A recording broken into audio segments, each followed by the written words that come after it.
right, howdy. Welcome back to part 2 of Student of the Gun Radio this week.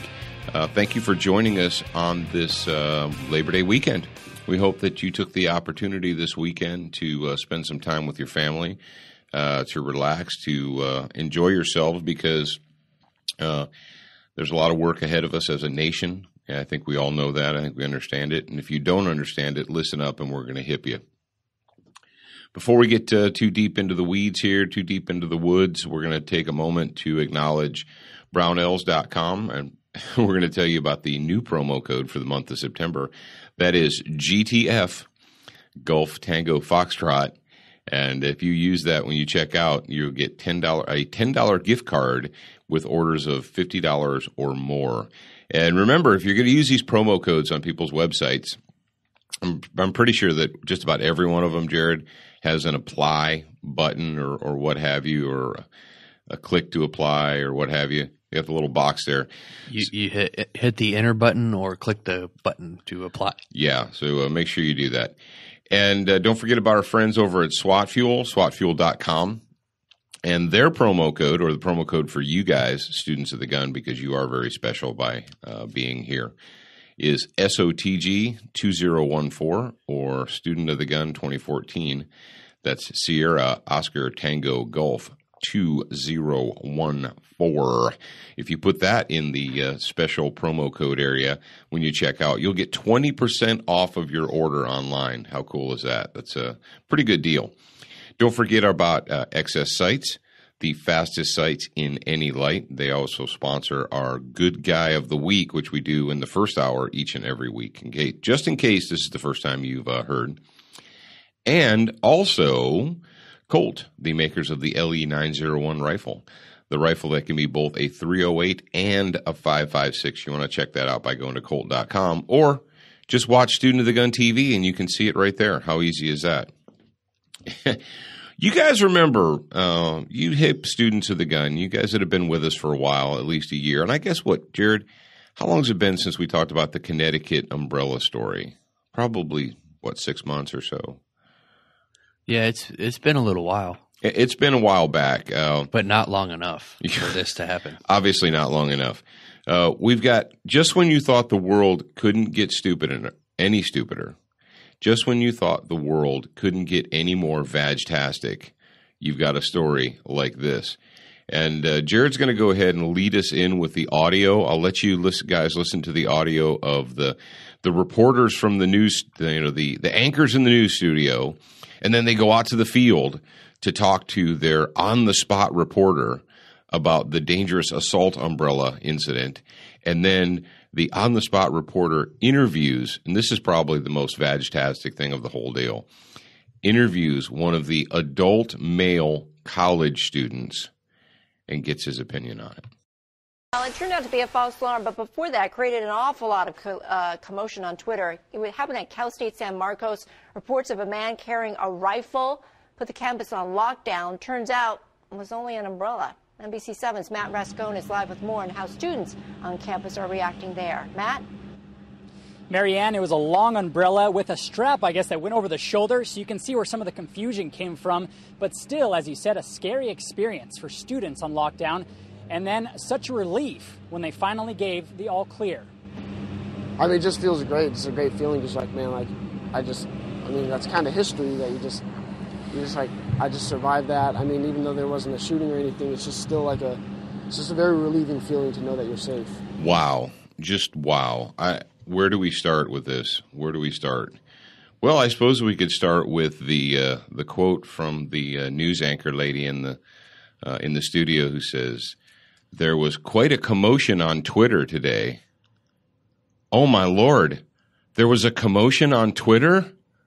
Is that what we're all about now today in America? We're upset because there is a commotion on Twitter.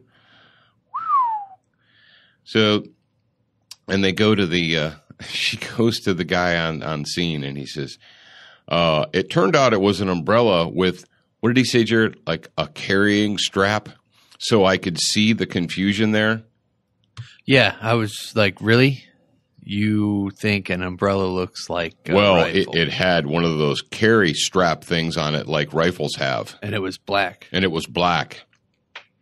I think we got some racism going on here. I think we need to call them on it. So we've got a black umbrella with one of those carry strap things. And so we could see the confusion because it was, an elongated, a stick-like object, a black stick-like object that was probably 3 or 4 feet long. So every black stick-like object that's that long is obviously a rifle. I mean, what else could it be? It couldn't possibly be an umbrella, you morons. And then the icing on the cake is they go to this dude. Hey, dude. Hey, man. What's up? How you feeling, man? Oh, dude. I feel like the moron said he was a part of history. A part of history? What, the decline of modern America or the collapse of modern America, is that part of history that you're part of? And he says, it's a relieving, he says, well, I know that there wasn't a real threat, but it's a relieving feeling to know you're safe. What? So someone tells you that, all right, first of all, let's start at the very beginning of this. Let's start at the very beginning. How does something like this transpose or transpire? How does it happen? Well, it said the incident which occurred Wednesday morning was prompted by a call to the San Diego Sheriff's Office of a bald white male wearing a black shirt and jeans walking across the campus carrying a rifle. Stop. I thought it was racist to give physical descriptions of suspects. I was looking at, we had an Amber Alert down here last night. Did your phone keep going off? Oh, yeah, my phone kept going off. I wanted to off throw and my off. phone. But anyway, they actually gave descriptions of the people, and they included the skin color and the hair color, and they actually gave good descriptions of the people. So you could actually figure out who they were? Yeah. I was actually surprised that the news is now – maybe they heard us talking about them. Maybe they heard us calling them out, that they're not putting valid descriptions of people in their news stories. Well, what was it in Boston at was it Brown or Cambridge or where, Harvard or whatever? They said a person at large. Yeah. Yeah. And they didn't give a no description. Physical description, no age, no skin color, no nothing, just a person. There's a person at large. And I can't believe in San Diego that they would call somebody out. Well, they called him out for being white. So I got that part. So this is, of course, this resulted in a shelter-in-place order for some 400 staff and students going through orientation before the start of the fall season. So school wasn't even in session yet. Faculty and classmates banded together and barricaded doors with tables and chairs, expecting the worst. The situation was resolved after 30 minutes when an umbrella-bearing teacher figured out that he matched the description of the alleged gunman. And get this, get the words that they used here. It says, an umbrella-bearing teacher figured out he matched the description of the alleged gunman and surrendered to law enforcement. So he surrendered himself to law enforcement for the crime of carrying an umbrella to school that day. Wow. Just wow. And you're like, oh, what are you supposed to do, Paul, man? You can't. It's better safe than sorry. You're better safe than sorry. Shut up. You freaking spineless jellyfish wimpy people out here.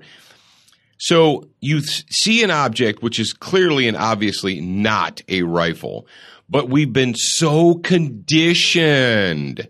We've been so conditioned to be afraid of not only things that actually look like guns, but pictures of guns and gun images on T-shirts and a sticker that has a picture of a gun on it and the word gun.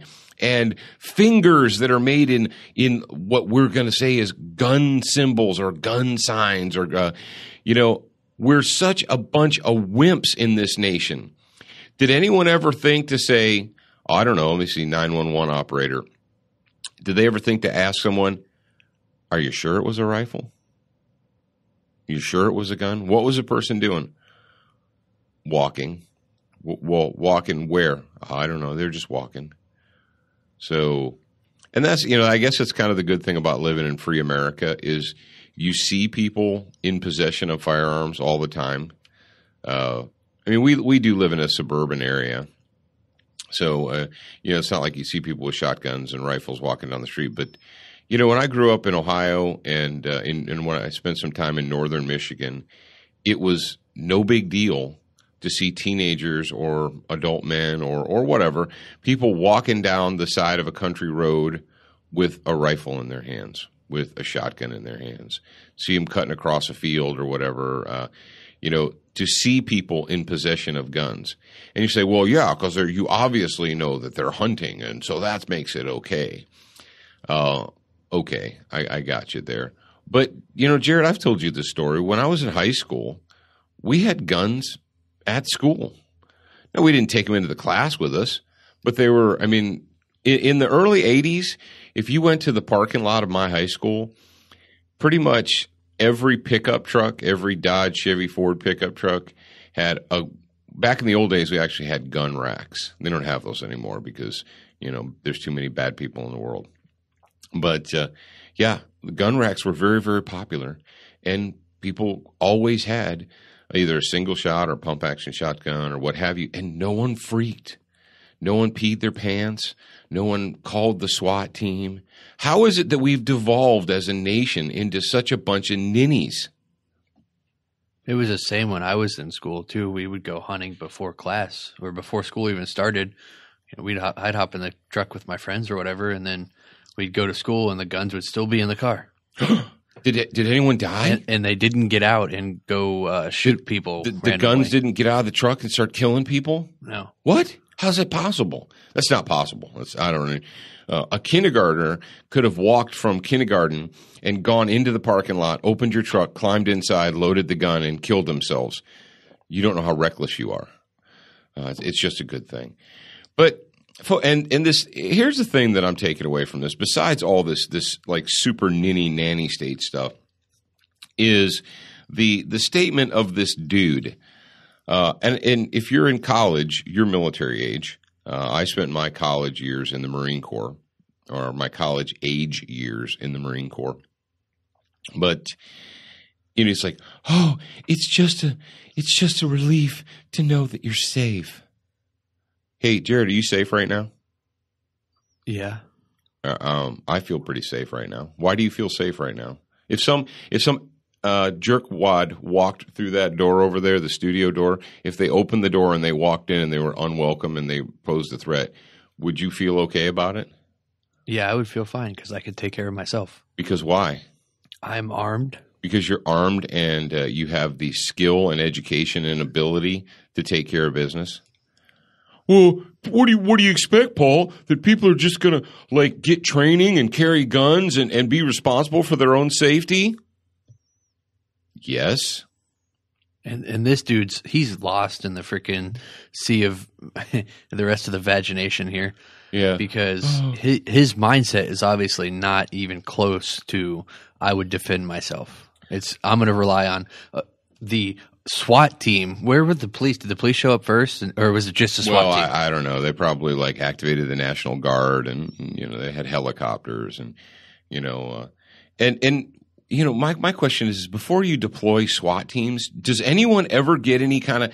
In America today, before we send out the SWAT team, do we ever send a patrolman or a deputy out to actually put eyes on the scene, to actually look and see what's going on? Do we allow 911 dispatchers to send out SWAT teams now? Are we crazy? And we're falling into the situation where, we've got any excuse for a riot is like any excuse for the SWAT team. Are we going to start taking out kids that chew their Pop-Tarts in the shape of guns with helicopters and tear gas and what have you? Come on, folks. Let's nut up a little bit. So we thought you'd appreciate that. But in the end, it was from the People's Republic of California. So what else do you expect? I've got another question. Send it.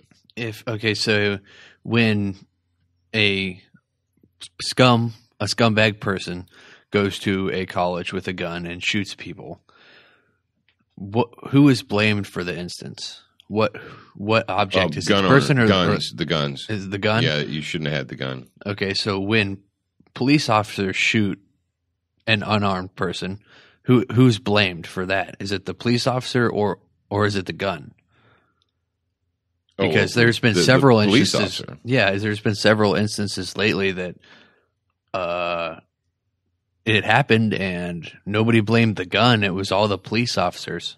Well, first of all, that's because it's you got to understand this. When you're dealing with that side of the equation, there's complete and total liberal dishonesty or intellectual dishonesty going on there, whichever narrative fits. So we can't hold humans responsible for their behavior unless we have an agenda. Now, Jared, I'm going to go ahead and throw something out to you in the audience. I have a feeling I have this Ferguson deal. You guys all remember, and I wasn't planning on talking about this, but what the heck. You guys all remember after the Boston bombing, how the police state came out in force. And the police in Massachusetts, Boston PD, the locals, the whatever, the marshal, all these uniform guys come out of the woodwork, and there's more Kevlar helmets and body armor and black rifles than we've ever seen in Boston. And they just decided they were going to go through the neighborhoods and search people's houses. Why? Because they had reasonable suspicion to believe that the terrorists were in those houses? No. Just because there were suspects at large. And we've talked about this and how that was totally and I didn't go to law school, but I can read and I know that was 100% unconstitutional.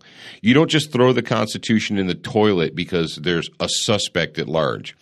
Oh, there's a suspect at large. We have to come into your house. We have to pull you out of your house at gunpoint and we're going to come in and search. Yeah, but I've been in my house all day and I just told you they're not in here. Doesn't matter.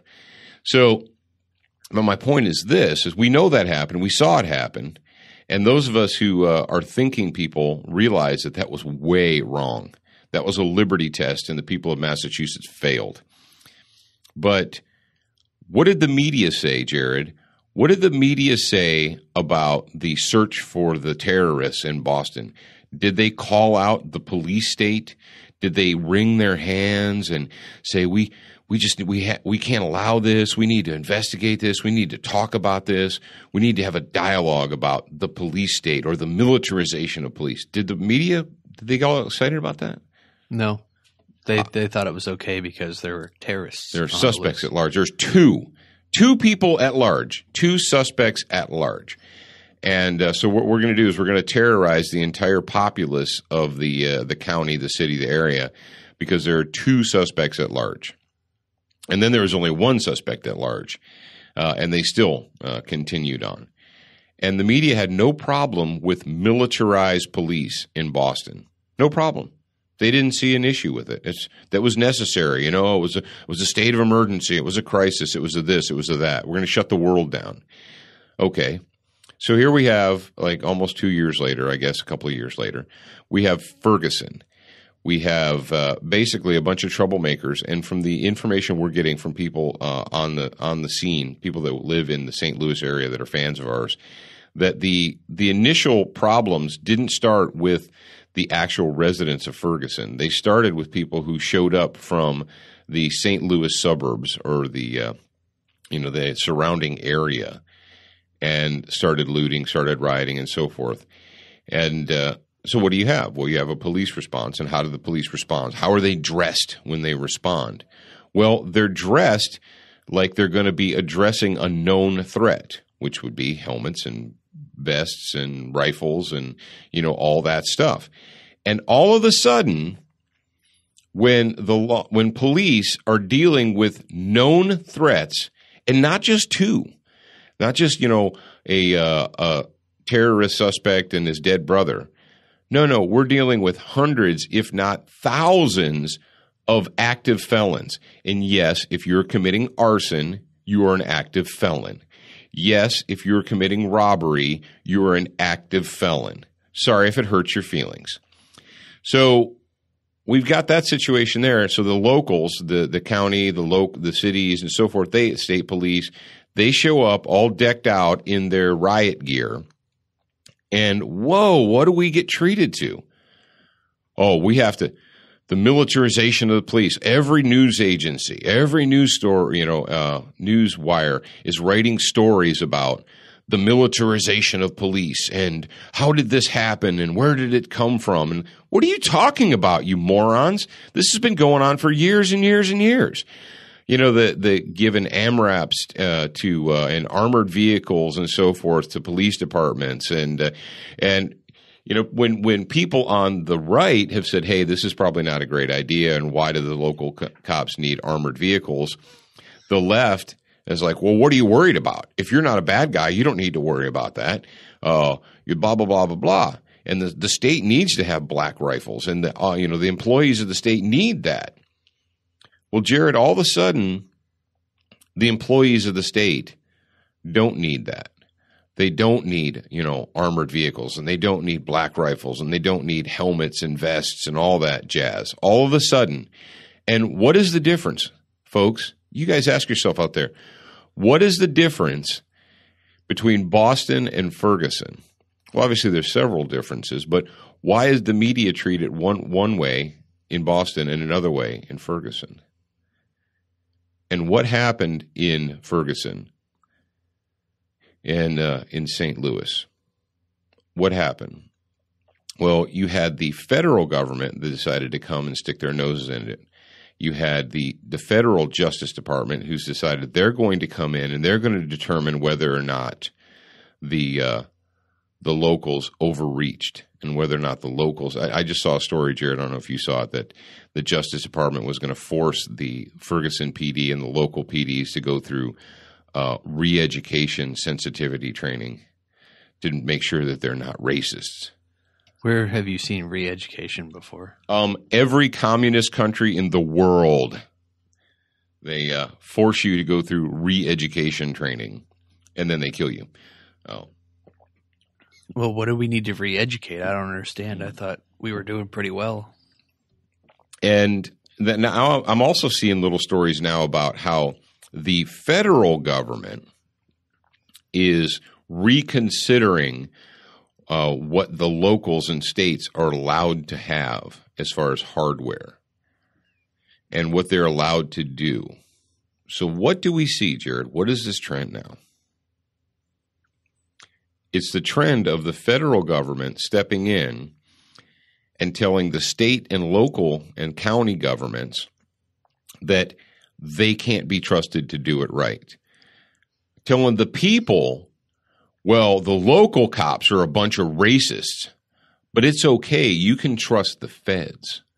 The big government is here to help you. And if we're not careful, folks, what we're going to see after, when you're no longer paying attention, what you're going to see is you're going to see the federal government attempt to marginalize, restrict, to maybe not, quote, disarm, but to reduce the armament and the preparedness of local governments. Why do you think they sent Eric Holder and the Justice Department people to Ferguson? How is that a federal case? It's not a federal case. They have no business being there. It's a local rioting case. It's a local shooting. It's a local crime. Maybe if it had a governor with balls, then he would have deterred them from there. Well, no, they got that spineless weenie up there in Missouri. We've already talked about him. But pay attention to that, folks. And that whole thing stinks to high heaven. I can't remember a situation in my lifetime where a rioting situation lasted as long as it did. Like I said before, we've talked about this. Even, the LA riots were like, and I said OJ before on the previous show, and I listened to it and I was like, it wasn't OJ, it was Rodney King. And I apologize. And for those of you, I can't believe I didn't get actually emails saying it wasn't OJ, it was Rodney King. Okay. After the Rodney King riots out there in LA, even those only lasted for about 3 days. And that was pretty big. The riots in Miami only lasted about 3 days. the fact that this went on for greater than a week, depending on, how you count it, it could have been 8, 9, 10 days. That stinks. That wasn't spontaneous. You don't have 8, 9, 10 days of looting, arson, theft, just lawlessness as as a burst of spontaneity. Because let's face it, most people, Jared, I was going to say most people have lives that they have to get back to. They have families and jobs, but we're not talking about people that have families. Yeah, we're talking about people. They have families, but they don't have jobs. Yeah, they don't have jobs, and they use our money to buy their TVs and you stuff. Better rebuild this neighborhood now, or there's going to be hell to pay. Did you see that one? Oh, they got 3 homies off the block in the hood, and some dimwit at ABC or NBC or CBS, some idiot reporter goes out and he sits down with them and he does that nodding thing, like, yeah, Lavelle, I understand your struggle. And the one guy said, he said, all these businesses that burn down, and he goes, it's ridiculous. We got to drive, so far to get gas and groceries and stuff now. They need to be building these businesses back or there's going to be hell to pay. Really, it was a quote. It was wow. Yeah, so we know that we looted and burned and basically destroyed all this private property.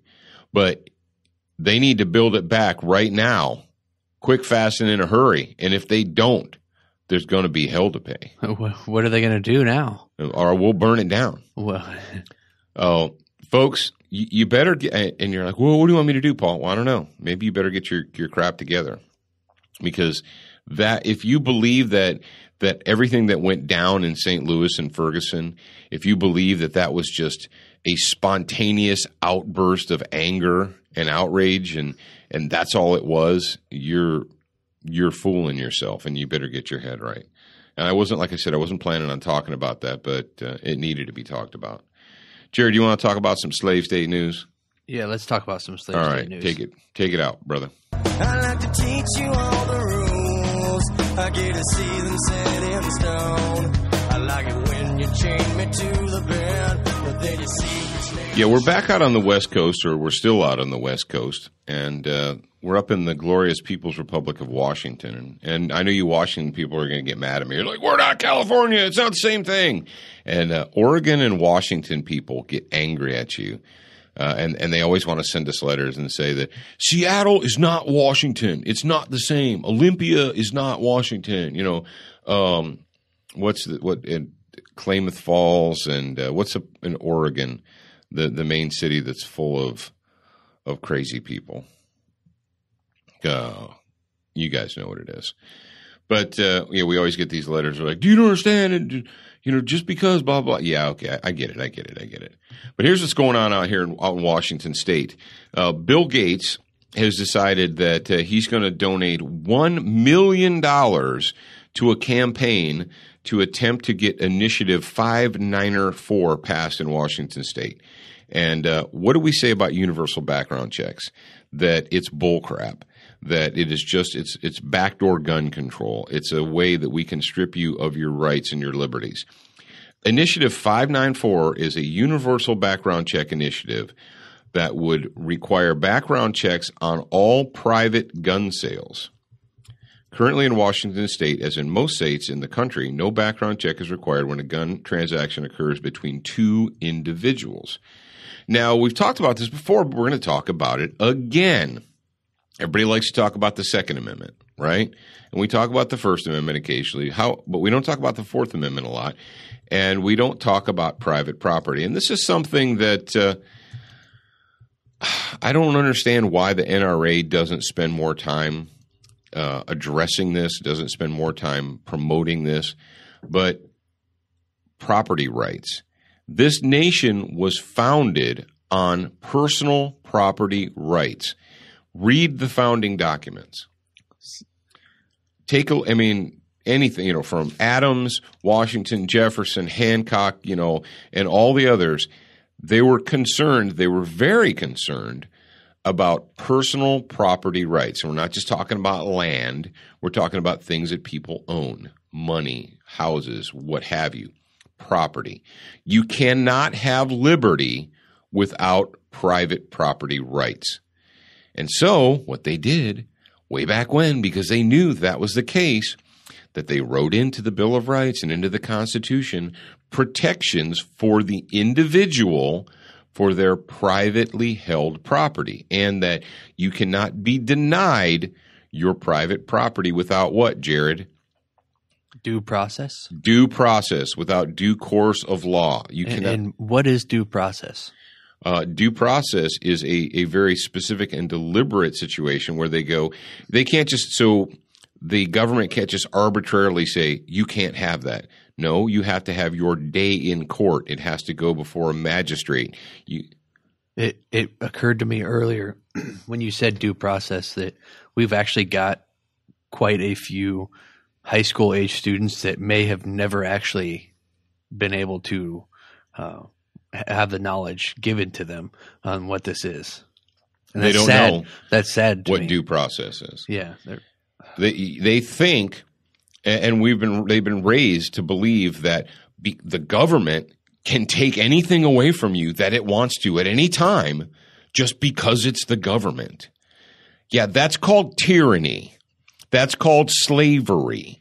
That's called a dictatorship, an oligarchy, whatever you want to call it. That is not what we're supposed to be as a representative republic. And we've said it before, but I'm going to freaking say it again because apparently people aren't paying attention. If you require permission from the government to transfer a lawfully owned piece of property from yourself to another person, it is not your property.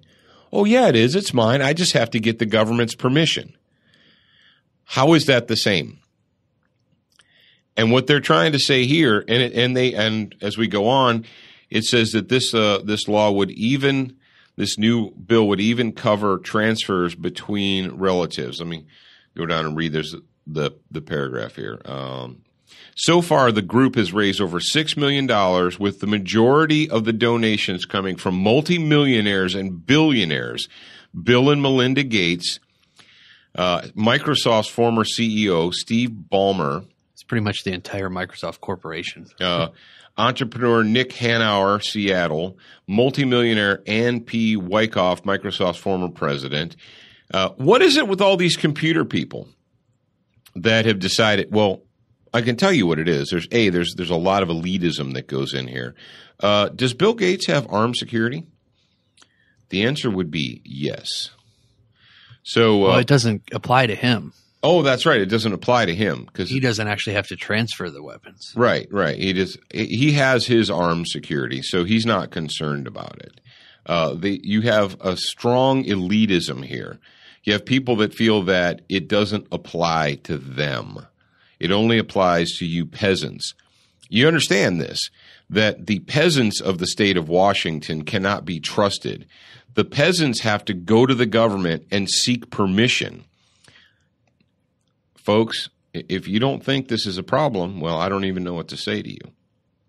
And you say, well, what is this donation all about? Well, the donation, they're spending the money on ads, on your pop-up ads on Facebook or what have you, to try and convince the people of Washington to surrender their private property rights and to become comfortable slaves.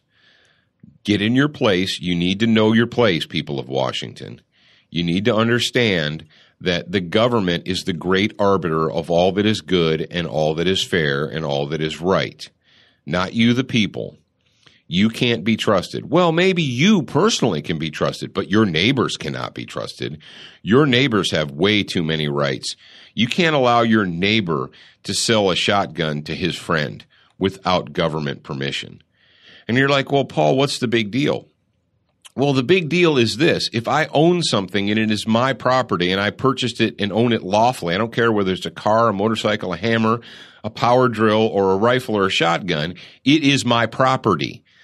I have the authority to dispose of it as I see fit. And I don't need to get permission from the government. Do you guys understand how that works?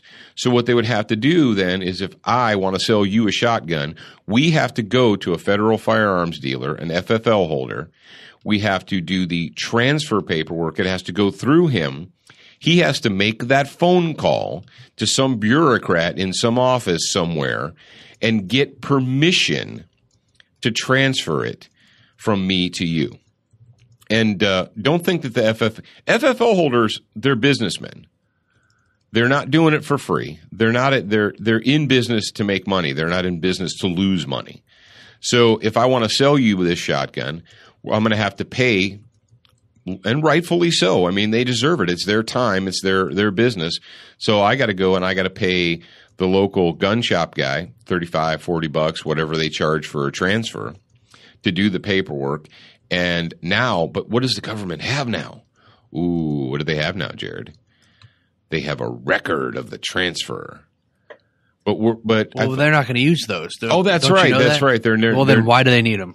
Yeah, they're never going to use that as registration. They're never going to use 4473s as a form of registration.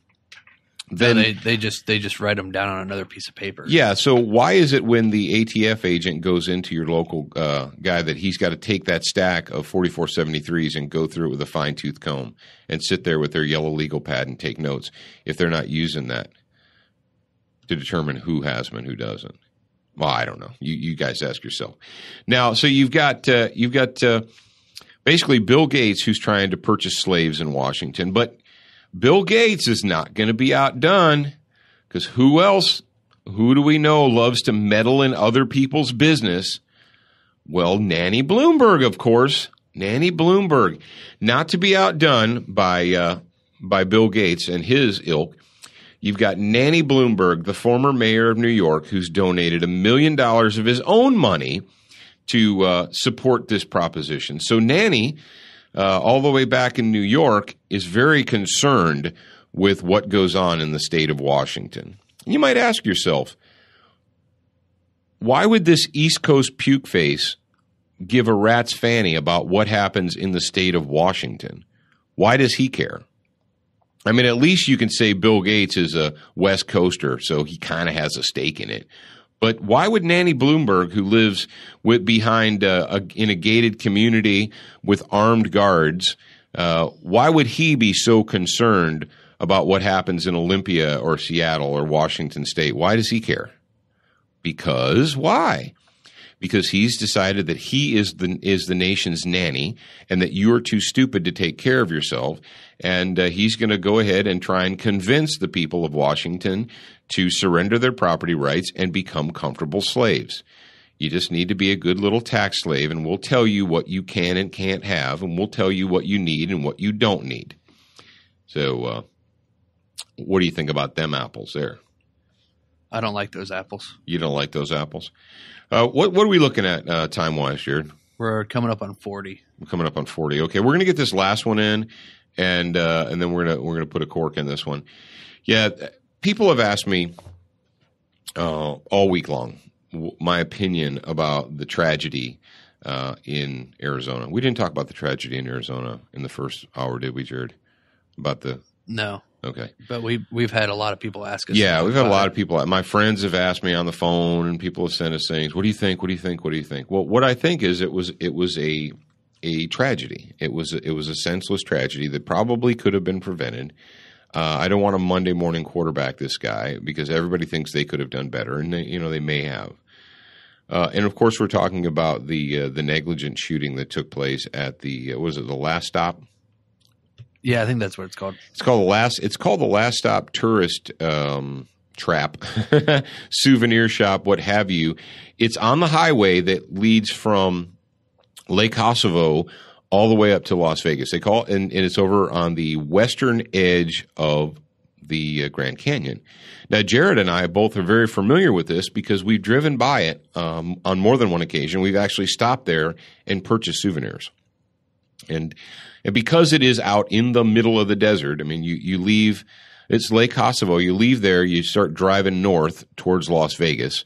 And if you're familiar with the geography, Las Vegas is down in the little tip there of Nevada, and you have to go through Arizona to get there. But and it's out in the middle of the desert, so what do they have? Well, it's Arizona, and you can own machine guns in Arizona legally.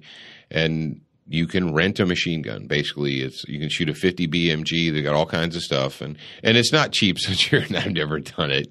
I mean, if I'm going to shoot machine guns, I'm going to do it with my friends. I'm not going to pay someone $100 to shoot 10 rounds of 50 BMG.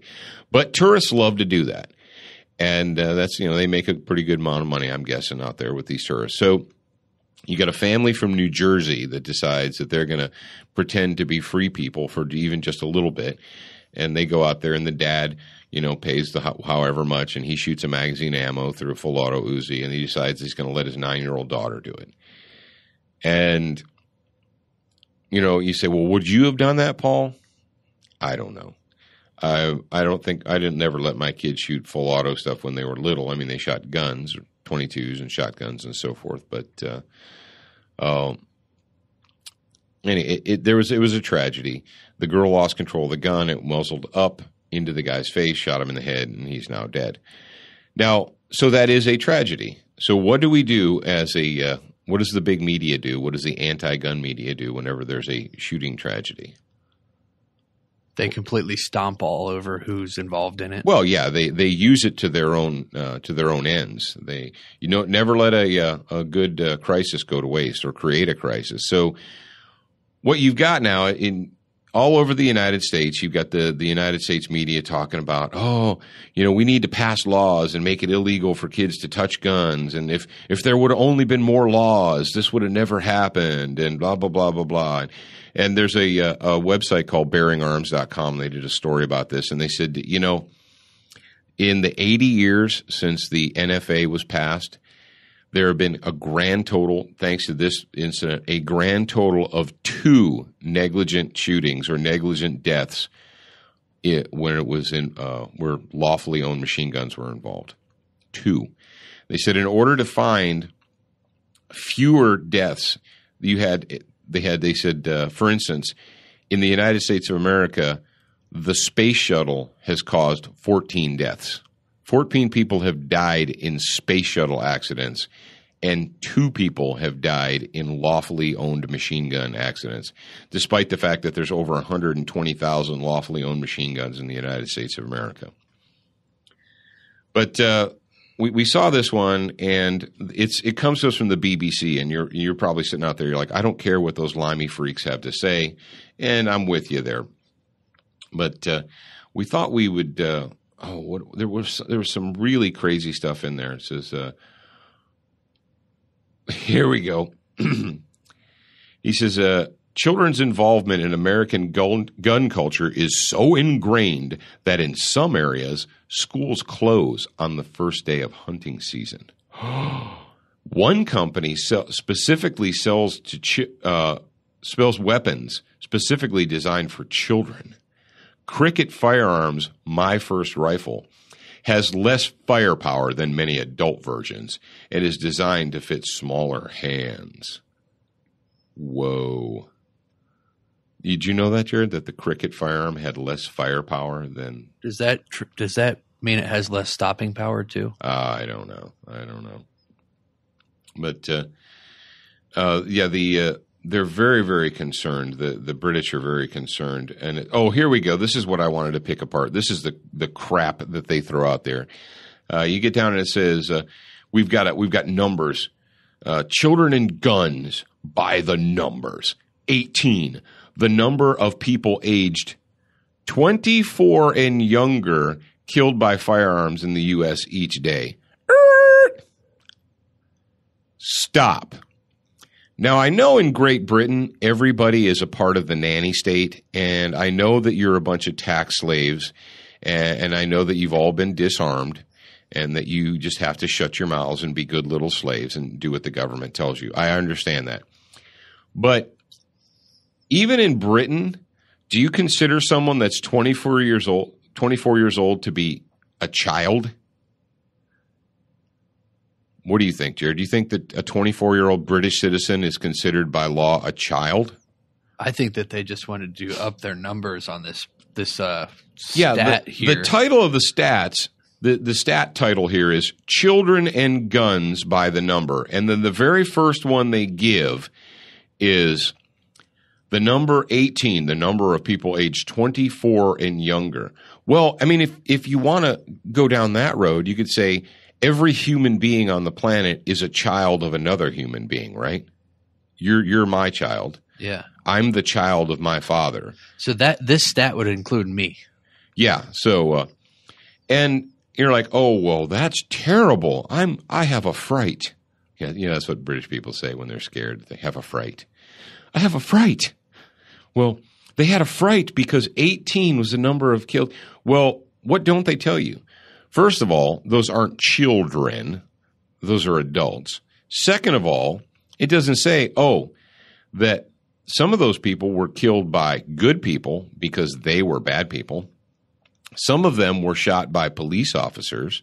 Some of them were shot by lawfully armed citizens because they were criminals. Some of them are victims of gang violence, and they were shot by other, quote, children, people of the same color and the same nationality shot and killed them. But it's not the fault of the humans. It's the fault of the gun. Now, the next stat, here we go, 55. The percentage of U.S. homes with children and firearms in which one or more weapons is kept in an unlocked place. How could you possibly know that? How could you possibly know that? You know, they do polls that I've never gotten. Did you get a poll? Did you get a postcard that said, hey, Jared, how could you possibly know that 55% of American homes have children and firearms in which more than one is kept in an unlocked place? Oh, also, I lock my doors, so all my firearms are kept in a locked place. That's right. Well, if it's attached to your body in a holster, is it unlocked? Yeah. Well, I guess that's partially true. But how could you possibly know that? That's like 62% of all statistics are made up. There's no possible way that there could be any validity to that. And even if it is, so what, you limey pukes?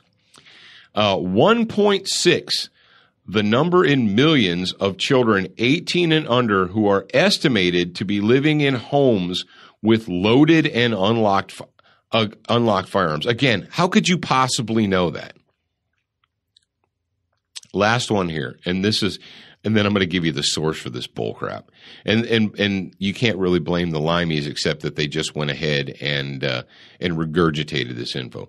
72, the percentage of parents who say they have spoken with their children about the hazards of guns. Okay. What does that mean? So 72% of all parents have spoken with their, so 28% of parents haven't, and the source is the Law Center to Prevent Gun Violence via ABC News. Oh, wow. Yeah. Yeah, that's kind of a bias. Yeah, there's no bias there. There's no bias there. And the story goes on, and then we'll drop it. But it says, legally, he says, and I don't know who he is. We'll have to go back and see He may be somebody named Prince. Oh, David Prince. Blah blah blah blah blah. Who owns a store called Eagle Gun Range in Lewisville, Texas. And he is their source for this. Legally, he says there are no limits placed on how old a child must be in order to fire a weapon. That determination is left to the parents. You mean the parents get to determine when a kid does or does not do something? That's crazy.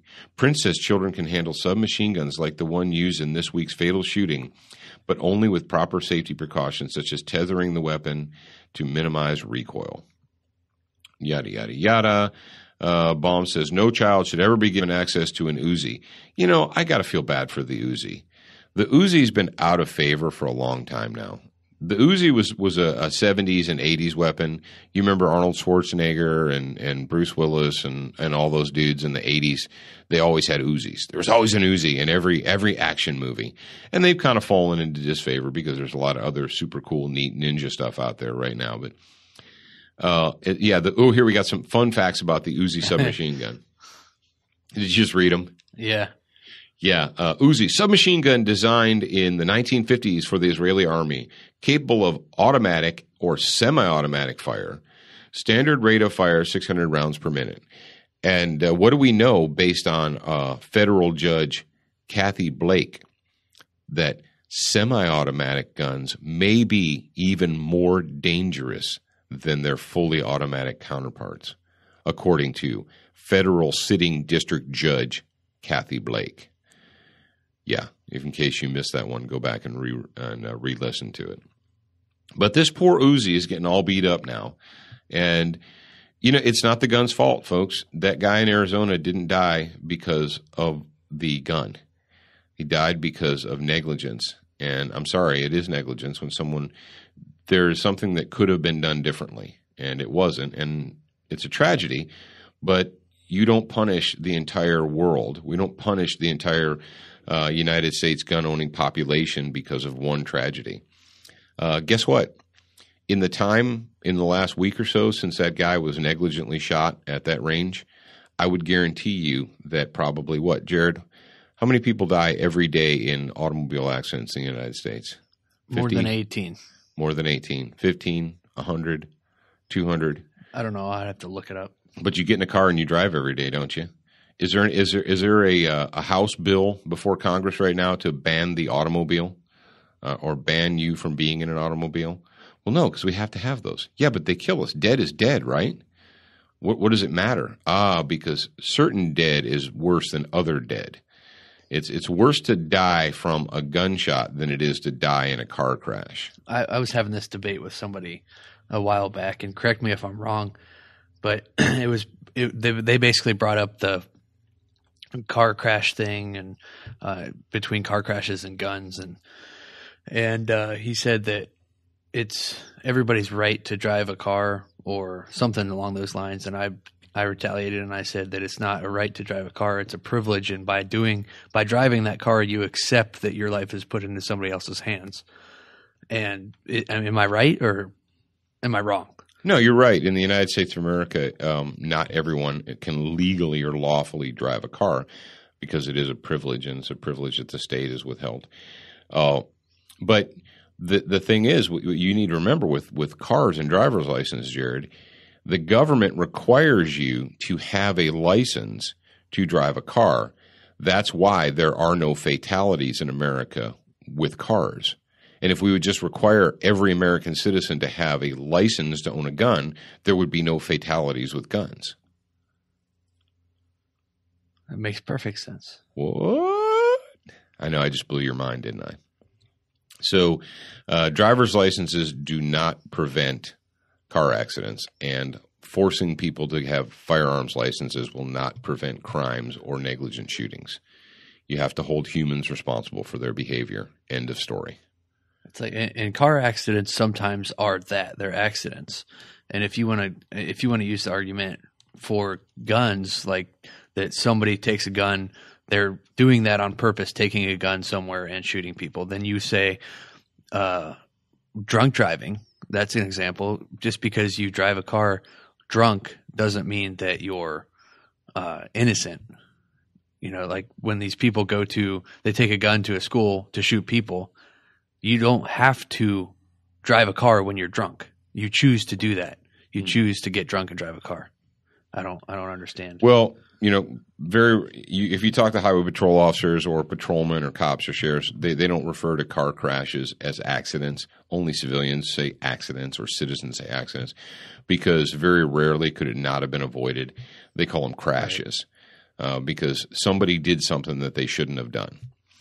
At some point in time, someone did something, whether it was failing to yield at a stop sign or running through a red light or not looking or not signaling or whatever. Somebody did something they shouldn't have, and it was negligent.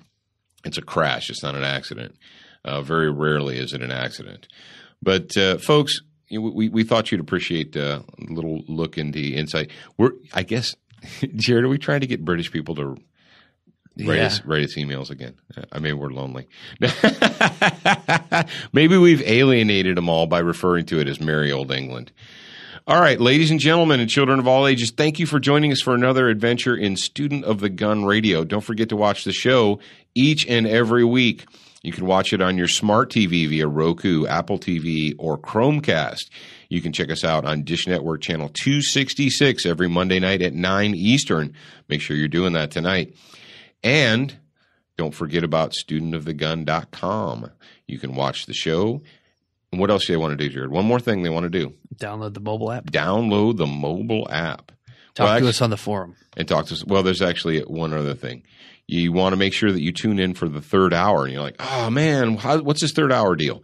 Tune into the third hour. Go to studentofthegunradio.com. There'll be a little link there. It says download third hour or join third hour or what have you. Subscribe to third hour. You click that. It takes you to the Gumroad site. And if you do that, if you subscribe to the bonus third hour, for the next 2 weeks, Jared is going to send you a copy of Student of the Gun, A Beginner Once, A Student for Life, the ebook version. It'll be sent directly into your inbox. You'll get it immediately. So we appreciate that. And we're looking forward to talking to you dedicated, super dedicated. I guess they're, in Student of the Gun terms, they would be undergraduates. We have our undergraduate studies course that's coming up in the bonus third hour, and we hope to see you real soon. Now, for the rest of you, we'll see you next week. And don't forget, you're a beginner once, you're a student for life.